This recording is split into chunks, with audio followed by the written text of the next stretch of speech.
Devil May Cry 3 is the absolute best. The bee's knees. The best of the best. Insert compliment amongst compliment meme here. Yet it isn't just that for me.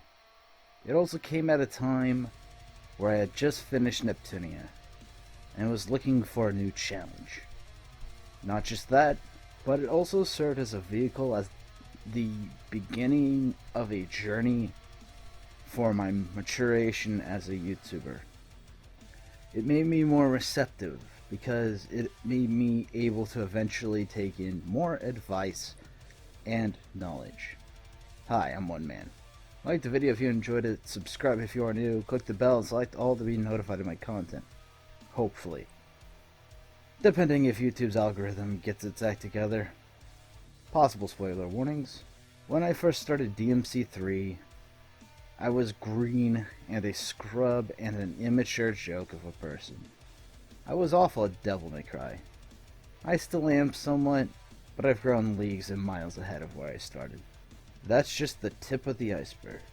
Devil May Cry works so well because not only are the mechanics phenomenal, and multiple generations of action gaming being defined by it, like Resident Evil used to set high bars for horror thrillers, but Devil May Cry also tackles subject matter that I emotionally connect to.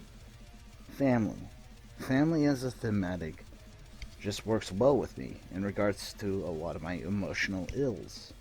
In the end, Devil May Cry 3 is everything pretend Atelier Ryza is to the Atelier series.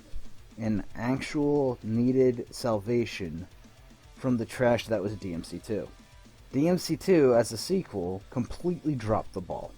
It was the opposite of the original in every way. DMC3, though, was the opposite of DMC2 without being remotely similar to 1.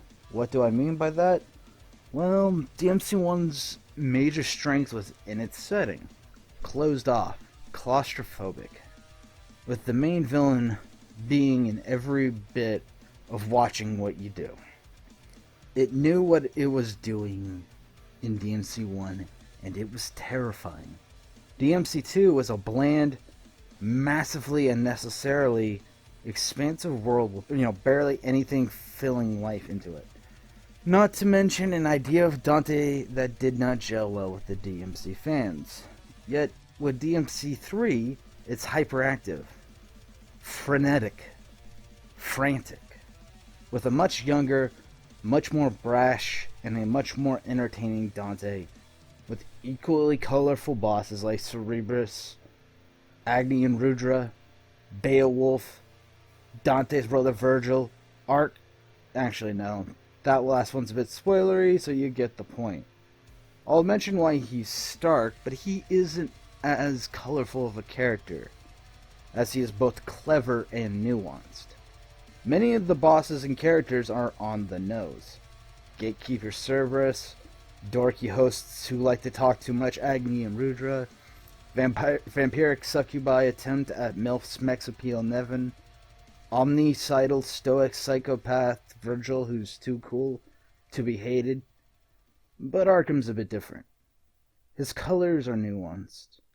His plan is overly contrived. His thematics are entirely built on hiding in plain sight. He is the most ninja character in the show, and even soloed a weakened team of Lady, Dante, and Virgil. Even if weakened, soloing Dante, Virgil, and Lady is no joke. He even admits he could have been, Arkham even admits he could have been soloed by either Dante or Virgil. Zowie, that was close. But you've taken a trancing today, haven't you, Virgil?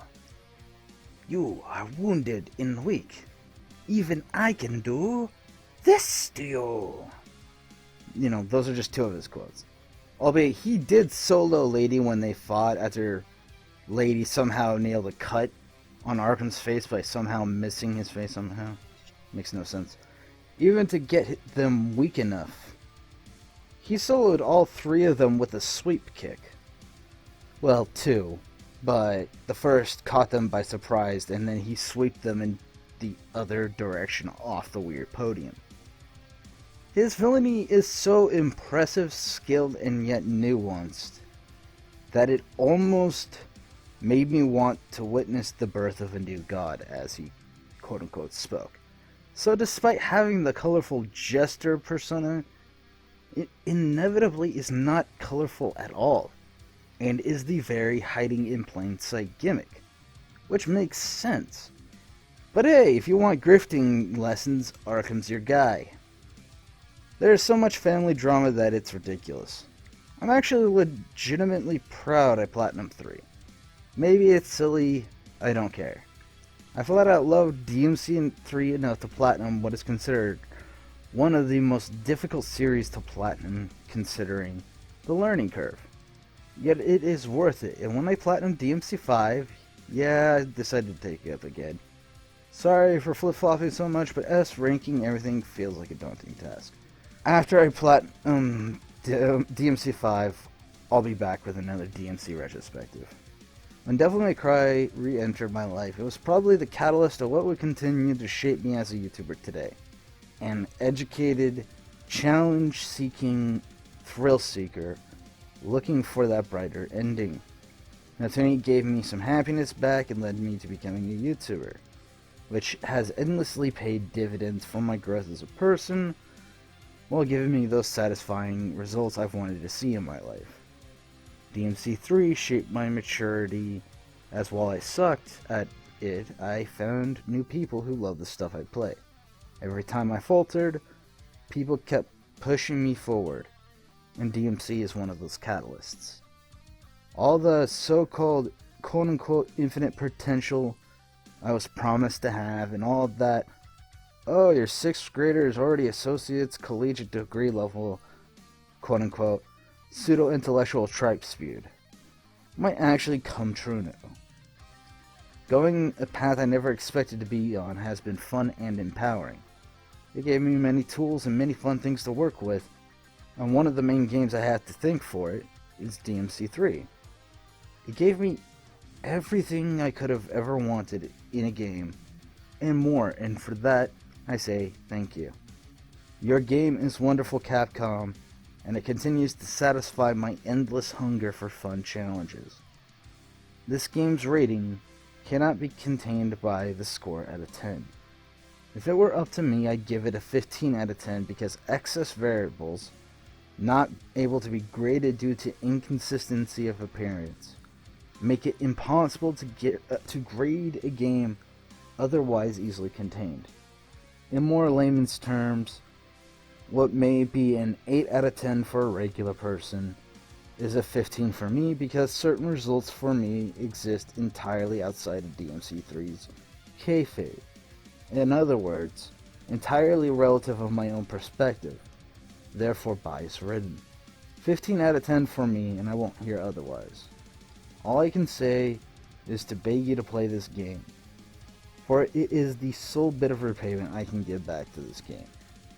To encourage people to buy a game they may not buy otherwise is the only thing I can do to repay this game. I hope you guys enjoyed this review. Have a nice day. See you in the Atelier Fears retrospective.